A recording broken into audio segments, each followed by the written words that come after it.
All right, thank you very much, Megan.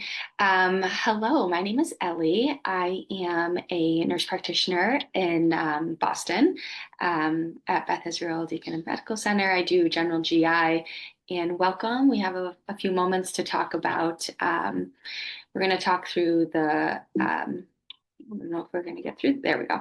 We're going to talk through MASLD basics. Let's see if I can put this in presenter mode.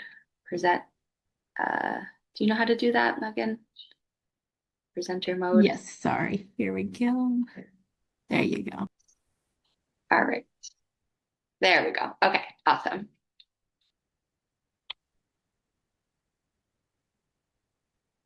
A little, there we go. Okay, again, my name is Ellie. Thank you so much for being here. Um, you can quickly scan this code and you can record your attendance to this meeting. And I think there's another code on the next page too. And as always, you can visit the community network site and to get more on disease state education and then Madrigal's Rezdiffra promotional programs. You can always go back to these at the end of the presentation. Okay, so let's get started. So, as many of you are probably familiar with, there's new nomenclature surrounding liver disease, and we're calling it, as of 2023, steatotic liver disease. And this slide is really emphasizing the different etiologies of the liver disease. So all the way on the left-hand side, which we'll be talking about a lot today, is the metabolic dysfunction associated liver disease, or now MASLD. And that's further categorized into MASH. So we'll talk more about that. And then there's a category that includes alcohol intake. So if you have MASLD plus alcohol intake, we're calling it MET-ALD, MET-ALD. And that's really more categorizing the degree of alcohol intake. You can see below weekly and then average daily. And then we'll again talk more about that. And then we'll have alcohol, just alcohol liver disease.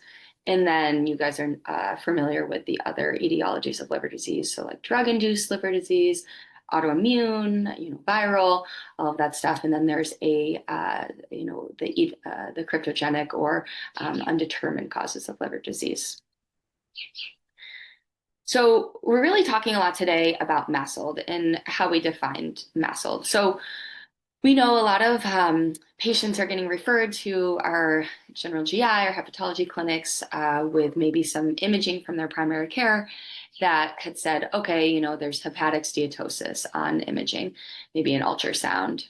So you really want to ask yourself, does this patient have any metabolic criteria that would place them into this MASLD definition? So if you take a look over to the right, adult criteria, basically you need 1 out of 5 of these, and it's really categorized with obesity. We're looking at serum glucose, or if they have type 2 diabetes. We're also going to look at blood pressure, if they're on antihypertensive medications, triglycerides, lipid lowering treatment, and then the high cholesterol. I could probably say that a lot of your patients are going to hit at least one of these criteria. So again, really going through a good history and looking at their medications that they're taking. So if they have one of those, they have no other causes of steatosis, then you could probably say that they have MASLD, or metabolic dysfunction associated steatotic liver disease. So really, how do these new terms affect your practice? The large of this slide is that it's not necessarily changing what we're doing, except changing the framework of what patients were thinking about. And really, it's an emphasis on that metabolic criteria. So really, MASLD replaces the prior term of MAFLD, so getting away from the fatty liver disease and placing a larger emphasis on the metabolic associated liver disease. Same thing with MASH. We're replacing now from NASHLD. And again, 99% overlap between MASLD defined population and historically the NAFLD defined population. And all of these recommendations are coming right out of the AASLT practice guideline.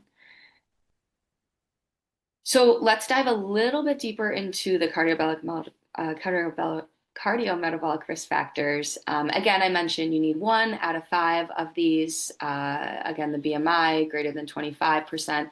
You definitely want to pay attention to the 23 BMI with Asian patients, and then that fasting glucose of 100, or if they're pre-diabetic or have type 2 diabetes, automatically puts them at risk. Again, the hypertension, you want to look at their blood pressure. Also, if they're on blood pressure medications, that categorizes them, as well as triglycerides, or if they're on a lipid-lowering agent. And then looking at your HDL, if it's lower than 40 for men, lower than 50 for women, or on a lipid-lowering agent. And again, making sure that we're excluding excessive alcohol consumption. And this guideline 2023 really emphasizes on the 20 to 30 grams, and that's one standard drink for a female and 2 for men per day. Okay, so moving into management. If you're suspecting steatotic liver disease, we really want to look at the primary risk assessment. And this can come from, your primary care offices, or if we're doing this, if you're seeing this patient in clinic. So the primary risk assessment, a lot of people are familiar with the FIB-4 score. And if not, we'll talk through that a little bit more. So the cutoff is really 1.3.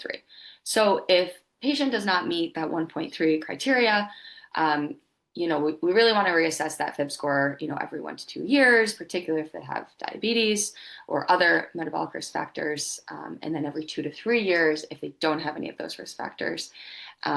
Really, ideally, I think if I had it my way, I think a primary care provider really should be assessing this annually, when they see them once a year, just kind of doing a quick FIB-4 score. A lot of electronic health networks can automatically put that into their chart. So I think it's very helpful. And then, of course, if they're, elevated, then you really want to look deeper at more non-invasive testing to see how often we're screening patients for the advancement of liver disease.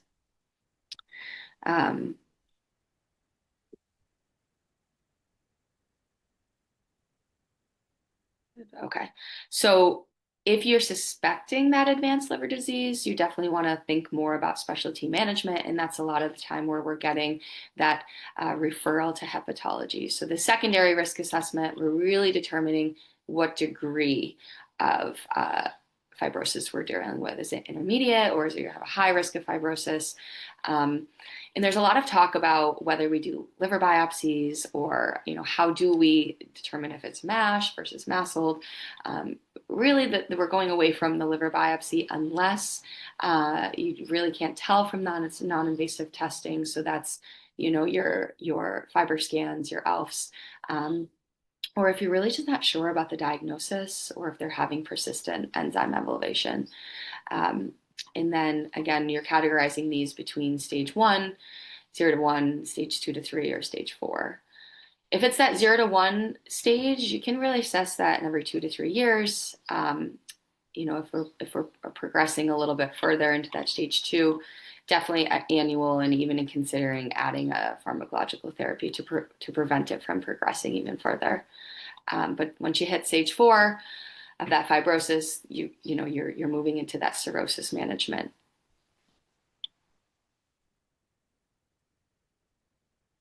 Okay, this slide is really looking at the degree of MASLD in the world, and the global impact it's really having. So if you look up in North America, we're at sort of at that 31% of people in North America having MASLD, which is a very large number. The bigger number is in that Latin American community. 44.4% of people in Latin America have MASLD potentially. So again, I think this slide really emphasizes that here in the States, if you're having patients from Latin American descent, that I really think it's important that you really screen those patients appropriately to prevent that progression. So this is talking really about that progression of starting with that MASLD, and then how long and how many people are actually progressing to cirrhosis. Kind of puts things into context. So We know 60 to 80% of them, or excuse me, 60 to 80% million Americans are having MASLD. And then over about 3 year time frame, 20 to 30% of them are progressing to fibrosis. And then even more, 20% of those people are going into that cirrhosis. And then we know once we hit cirrhosis, 30% of those people are actually dying with cirrhosis. You know, I think a lot of people, or, a lot of clinicians are seeing younger and younger patients with MASLD. And, we really have, we can really get in early and prevent this progression. Fibrosis progression rate, they're showing into MASH one stage every 7 years. And I think when you tell patients that, like, oh, 7 years, it's nothing to think about. But, that's really, in 20 years, you're all of a sudden at stage 3, and unfortunately sometimes stage 4, which, we know is irreversible. And unfortunately, 20% of patients are what we call our fast progressors to cirrhosis in about 10 years. So looking at the initiation and progression, so you start with a normal liver, you have a couple of risk factors: obesity, diabetes, alcohol use. You can progress into MASLD. And interestingly enough, there are certain genetic alleles that even put you more at risk to progress to F1 or F2 fibrosis. And then there's also some protective alleles, which I was happy to learn about. So that HSASD 17B13 allele, write that down, is actually protective, which is quite interesting. And then that other arrow at the bottom, the gut microbiome, there's a ton of research coming out about the gut microbiome and its role in progression of liver disease. And they have found that decrease in microbial diversity, so the less diverse your microbiome is, the more likely you are to progress. So I think it's a good thing to, really discuss with your patients different way that you can, make sure you have a diverse gut microbiome, and talking about those high fiber diets and all of that good stuff. It would be helpful. Okay, so just to drive home some of these key points in these 2023 guidelines, MASH and that F2 to F4 fibrosis definitely put you at higher risk for liver-related events and all mortality. So we know the rates of fibrosis progression and decomposition definitely depend on that baseline severity, the genetic, whether that's predisposed or, puts you protective, of course, your individual environment, and then the comorbid disease determinants. And then, the cardiovascular disease and non-hepatic malignancies are most common causes of mortality in patients with MASLD without advanced fibrosis. And lastly, death from liver disease predominance in patients with that advanced fibrosis. Again, making sure we're getting in early and preventing that fibrosis advancement. Okay, so let's quickly talk through a patient, JP. So JP comes to your clinic. He is 55-year-old male, and he came from primary care because he has some elevations in his liver enzymes. He also has some mild right upper quadrant discomfort, and he tells you, yeah, I've gained about 20 pounds over the last 5 years.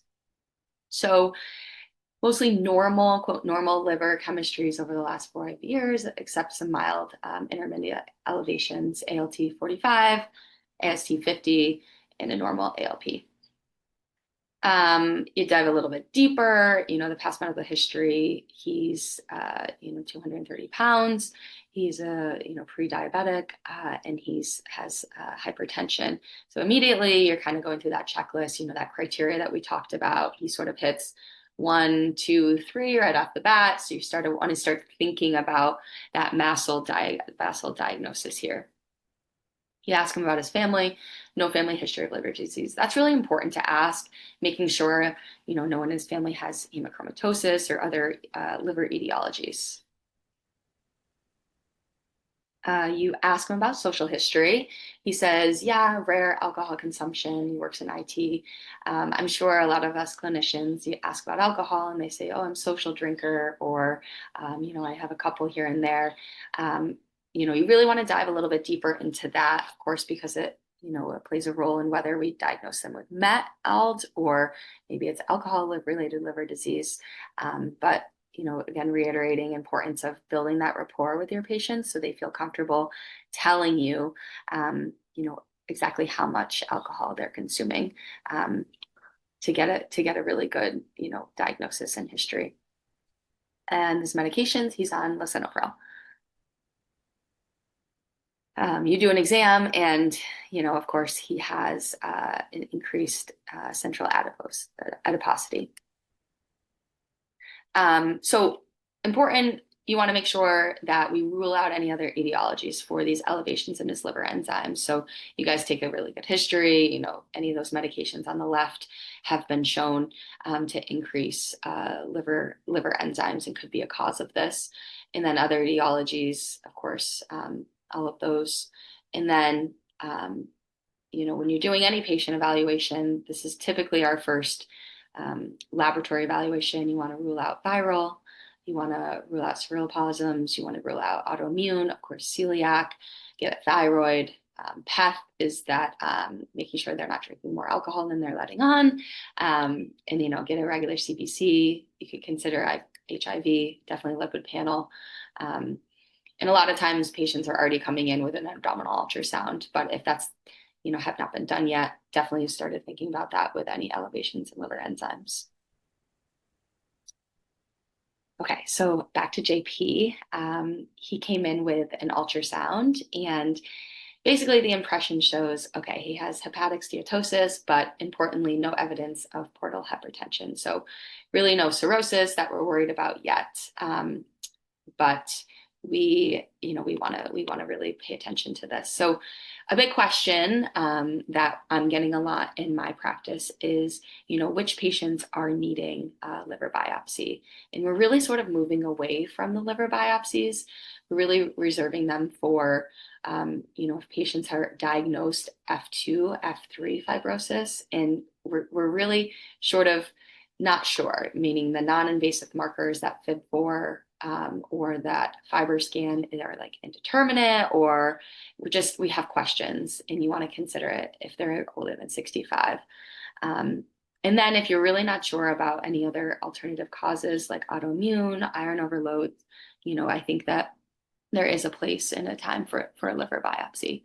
Definitely want to be, talking with your hepatology colleagues about that. So back to JP. Yep, on the liver ultrasound, he had hepatic steatosis. And then, you want to ask yourself, does he meet the metabolic criteria? So again, adult criteria, he had a BMI greater than 25. So like check. He is a pre-diabetic, his HbA1c was higher than 5.7. So that's 2 out of 2. And then he was on lisinopril. So, definitely check. Just at baseline, he's 3 out of 5. You definitely want to dive a little bit deeper into that alcohol, discussion. If he's having any more than 2 per night, that would put him in a different category. But for this sake, we can kind of say that he's not.